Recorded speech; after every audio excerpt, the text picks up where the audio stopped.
Nous sommes le 16 avril 2023. Un invité peu ordinaire est en train de fouler le tarmac de l'aéroport Ben Gurion à Tel Aviv. Il vient pour une visite de 5 jours. Son geste est très lourd de sens.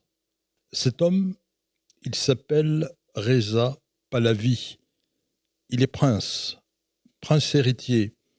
C'est le fils aîné du dernier shah d'Iran.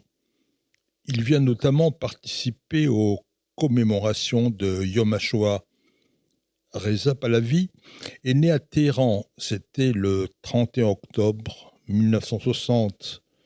Il grandit au cœur de la monarchie Pahlavi, dans un Iran qui se veut moderne, ouvert sur l'Occident, et un acteur central du Moyen-Orient. En 1967, Reza Pahlavi est officiellement désigné prince héritier. En 1978, à 17 ans à peine, il quitte l'Iran pour les États-Unis et il va y suivre une formation de pilote militaire. Un an plus tard, tout bascule. La révolution islamique renverse le régime de son père. La famille impériale est contrainte à l'exil. Reza Pahlavi n'a que 18 ans. Son père meurt le 27 juillet 1980 au Caire. Depuis, Reza Pahlavi vit aux États-Unis. Il étudie les sciences politiques. Il se marie. Il fonde une famille. Et au fil des années, il s'impose comme l'une des voix les plus visibles et les plus crédibles de l'opposition iranienne en exil. Du 16 au 21 avril 2023, le prince Reza Pahlavi est donc en Israël. Sa première étape est lourde de symboles. C'est à Yad Vashem. Pas de discours spectaculaire, pas d'effet de tribune. Il se recueille, il parle de mémoire, de responsabilité, de dignité humaine.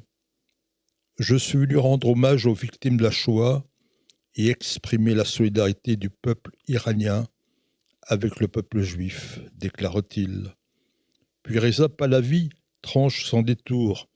Il dénonce les dirigeants de Téhéran qui glorifient la Shoah et menacent de la reproduire en appelant à la destruction d'Israël et en soutenant le terrorisme contre les juifs à travers le monde.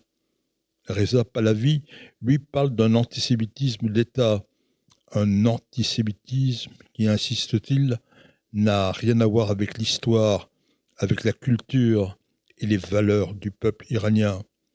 Au cours de sa visite, il rencontre les dirigeants israéliens. Tout d'abord le président Isaac Herzog et puis le premier ministre Benyamin Netanyahou. Reza Pahlavi échange également avec des responsables sécuritaires, des experts de l'eau et de l'agriculture, des chercheurs, des acteurs de la société civile et des membres de la diaspora iranienne. Il se rend au Kotel, puis à Haïfa, sur les lieux saints Baha'i, en site de solidarité avec cette communauté qui est persécutée en Iran. Mais au-delà des symboles, Reza Pahlavi parle surtout d'avenir, sans détour, sans ambiguïté. Il affirme que le jour où l'Iran sera libre, il renouera avec Israël. Il rappelle une réalité aujourd'hui presque oubliée. Avant la révolution islamique, l'Iran et Israël étaient alliés. Sous le règne de son père, les relations diplomatiques sont au beau fixe. Le pétrole iranien arrive en Israël. Les services de renseignement coopèrent. Les liens militaires et technologiques sont étroits. On peut prendre l'avion de Téhéran pour Tel Aviv et de Tel Aviv à Téhéran, y compris des vaches laitières du kibboutz qui sont envoyées en Iran. Et Mike Brandt fait ses débuts dans la capitale de l'Iran, où Sylvie Vartan et Carlos le découvrent. Avant 1979, près de 80 000 juifs vivent en Iran. Ils sont libres. Ils sont pleinement intégrés à la vie économique et culturelle du pays. L'hébreu est enseigné à l'école. La presse juive circule librement. Et en Israël, on trouve des livres en farsi.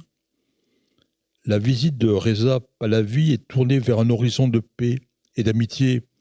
Le peuple d'Israël n'est pas l'ennemi du peuple iranien, et le peuple iranien n'est pas l'ennemi du peuple d'Israël, déclare-t-il. Et d'ajouter, le jour où l'Iran sera libre, il n'y aura aucune raison de ne pas normaliser nos relations avec Israël. Reza Pahlavi salue les accords d'Abraham. C'est un pas important vers une nouvelle architecture de paix au Moyen-Orient. Et ce sont des accords qu'il aimerait rejoindre le jour où. Peut-être que ce jour s'approche. En Israël, Reza Pahlavi a rappelé aussi la relation biblique entre son peuple et le peuple juif. Et cet homme est resté debout. Un homme face à l'histoire, mais aussi un homme tourné vers demain.